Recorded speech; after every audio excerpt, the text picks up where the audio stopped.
I know a young man in my institution. All his life, he was even a leader in fellowship. Never looked at a sister lustfully. Never had anything to do with a sister. Then he went home for holiday and went to the village to stay with his grandparents. Then while he was there, he didn't sleep with girls in the university. A village girl in the choir sang one day, Ole Valo Somana. And it was like the sound of angels. He now decided to go into, I'm telling you a life story. And he went into her. And then all of a sudden he became sick. Running from everywhere. When he came back, he went to his family doctor because he's from a Christian home. And they ran all the tests, all. So nothing they do you now.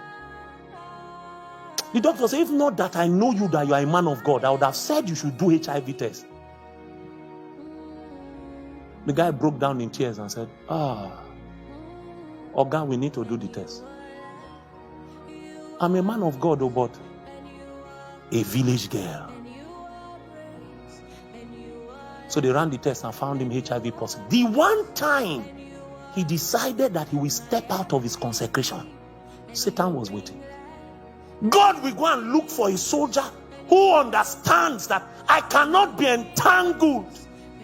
Because it means that might be the difference between either winning or losing the war. I cannot be entangled. I must keep my eyes on the prize, looking unto Jesus,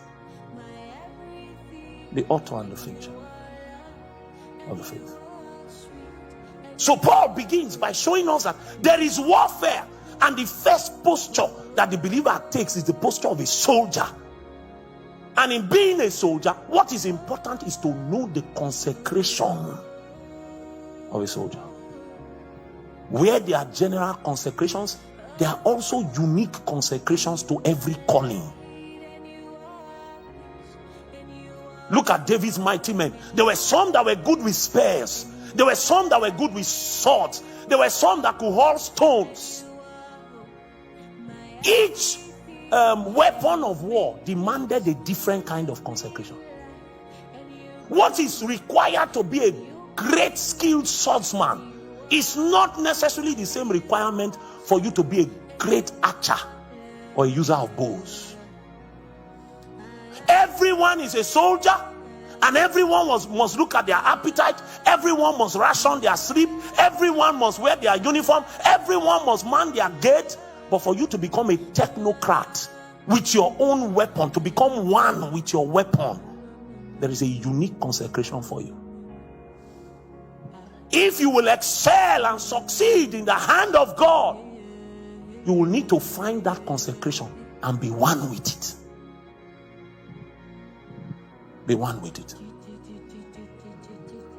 But many don't even submit to the general consecration, talk less of the unique consecrations required for our ordinations. Oh, you don't understand. Some people require only to do 10 hours every month to enter into the things God is piping. But for some of us, you need to stay long and pray. Pray 10 hours today, you dust yourself, you wake up, you do 10 hours tomorrow. You have to keep pressing, because what it is that you are holding in your hand demands a different consecration. Sisters, hear me. A sister can go and fornicate and then get pregnant, and then God shows her mercy, and then she moves on with her life, and everything is okay, and she gets married, and everything is fine.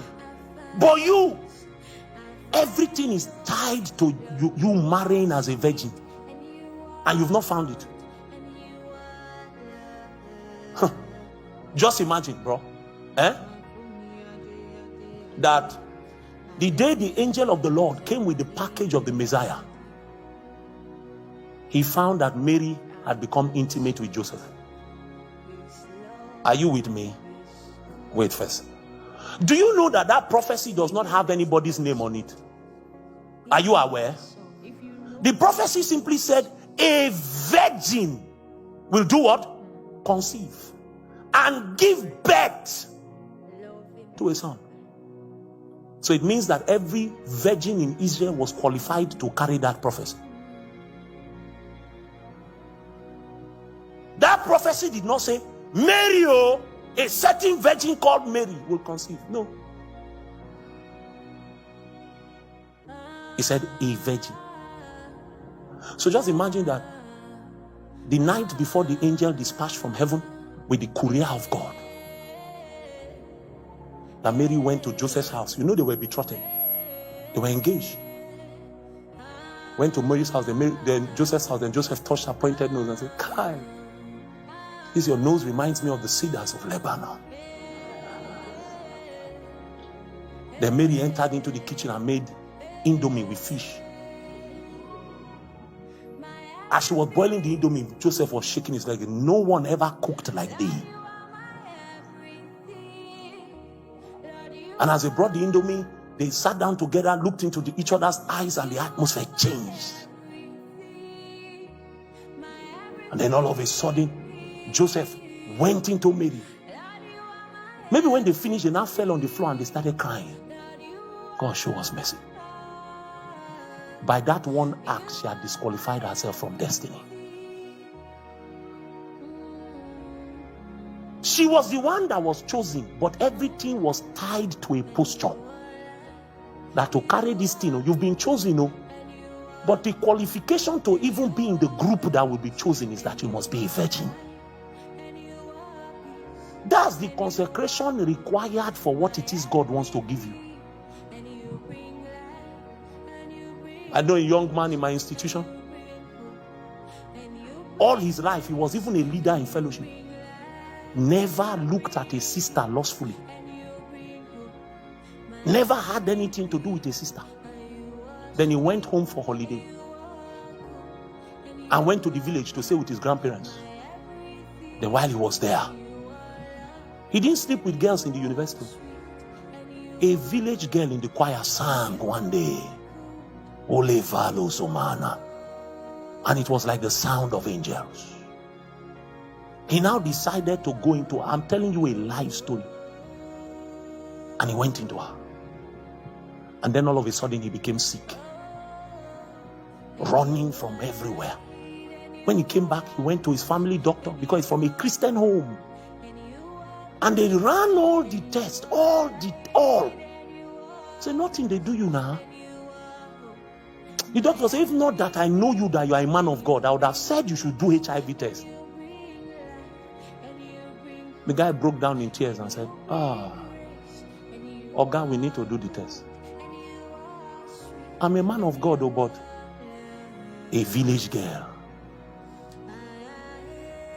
So they ran the test and found him HIV positive. The one time he decided that he will step out of his consecration, Satan was waiting. You know, it's us that take things for granted. I will arise as usual. He wist not that the Spirit of the Lord had departed. He wist not. A warrior recognizes that a single lapse, you fall asleep at the wrong time, can mean an invasion into your territory.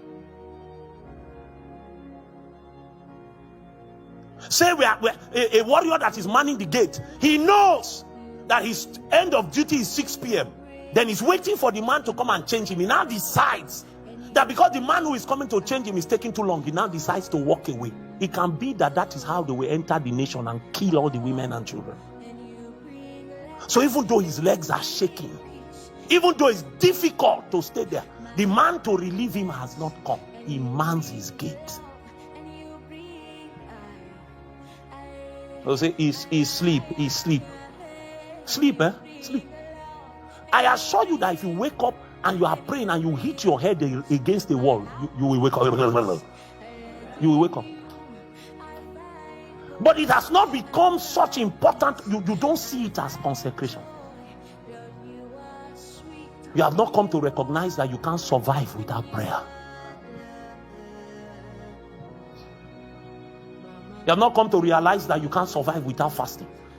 Everything that I am is those two things. Fasting. I used to tell people that if you connect with me, you will hate food. In fact, sometimes my wife will bring the food and load the plate. In Warri, we call it size gwelele. She will load the plate and say, eat. I say, you want to kill me? I'm a man of God. They say, you need this body. What have you eaten since? Eat. They now supervise me to eat. You will lose the desire for food. You know, some of us have not seen the demand on our lives. You have not seen how important it is for you to be in alignment. If God were ever to show you the number of destinies that are depending on your accuracy, you will know that there is much to be done. There are things you won't take for granted. If God were ever to show you the demands on your life, where he wants to take you to, and what is necessary to get there, you will not joke with certain things. If God were to show you,